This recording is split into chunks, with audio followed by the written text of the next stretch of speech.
At 8:58 p.m., the Mayagadh village square is bustling with life. 60 seconds later, the atmosphere shifts.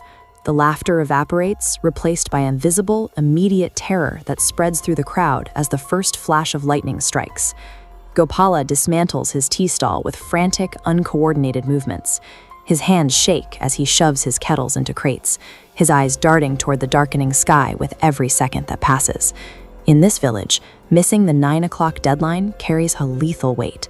Anyone left on the street when the clock strikes is believed to vanish into the world of darkness, a permanent disappearance that no one in Mayagadh is willing to risk. Seeing a young boy still walking through the rain, Gopala screams for him to run. He waves his arms with a desperation that forces the boy to abandon his path and sprint for the nearest shelter. Mayagadh operates under a self-imposed militaristic curfew. The village's entire social and economic life is secondary to this rigid schedule, governed by a collective fear of what happens when the sun stays down. Inside a traditional home, the environment changes. Howling wind and rain are muffled by thick walls, and the room is bathed in the warm, flickering glow of a lantern. This is the only space where the villagers feel they have a chance at survival. Ananya, recently returned from her studies in the city, watches this transformation with a skeptical eye. To her, the village's sudden descent into absolute terror looks like an irrational superstition that her family has simply refused to outgrow. Her father ignores her skepticism. He moves from window to window, drawing heavy, light-blocking curtains to ensure not a single sliver of the outside world is visible. He explains the ironclad rule of the house. The entity outside thrives on attention. To stay safe, the family must sit in silence, refusing to look at, speak to, or even acknowledge anything they hear on the other side of those walls. Survival in Mayagadh is a process of total sensory isolation. The villagers believe that if they blind themselves to the night might fail to see them. At 1 a.m., the village is a ghost town of locked doors. Then a soft, rhythmic knocking begins at Ananya's front entrance, cutting through the sound of the pouring rain. This diagram illustrates the specific methodology of a chalawa, or illusion spirit. The physical barrier, the door, is structurally sound and cannot be breached by the entity's own strength. The system only fails if the lock is turned by someone on the inside. The spirit targets human empathy as the primary vulnerability point. It uses the heavy storm as a psychological catalyst, presenting itself as a victim in need of rescue to convince the inhabitants to bypass their own security. Outside the window, the entity appears as a pale woman in her early 30s. Her red sari is soaked through, and her long black hair clings to her face as she stares through the rain-streaked glass with pleading eyes. The chalawa doesn't rely on claws or brute force. It weaponizes the victim's own sense of decency, transforming a simple act of kindness into a fatal mistake. Distressed by the shivering woman outside, Ananya forgets the village rules.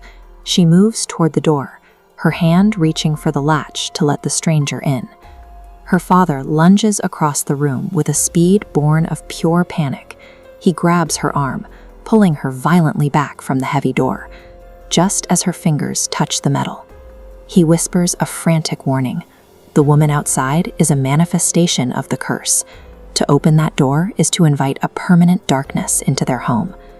The village's continued existence relies on this brutal suppression of human instinct.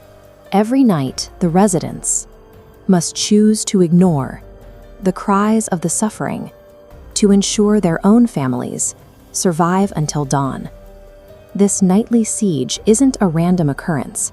It is the direct legacy of a specific crime committed in Mayagadh 25 years ago. On a night decades ago, a mob of villagers cornered a woman named Manjari. At exactly 9 p.m., the collective rage of the village turned into a violent assault, transforming a neighbor into a victim of their cruelty. As she was beaten, Manjari promised that her shadow would never leave the village. She cursed the ground, swearing that every night at 9 o'clock, she would return to claim anyone who dared to stand where her blood was spilled. The haunting is the inevitable consequence of that night. Every locked door and every terrified prayer is a direct result of the violence the village chose to inflict on one of its own. Back in the present, the rain finally begins to thin. Ananya's father settles back into his chair, the immediate danger passing as the hours approach morning. He shows her the tabiz, a small metallic amulet that serves as the final barrier between the family and the spirit. This object provides the physical protection that keeps the entity from crossing the threshold.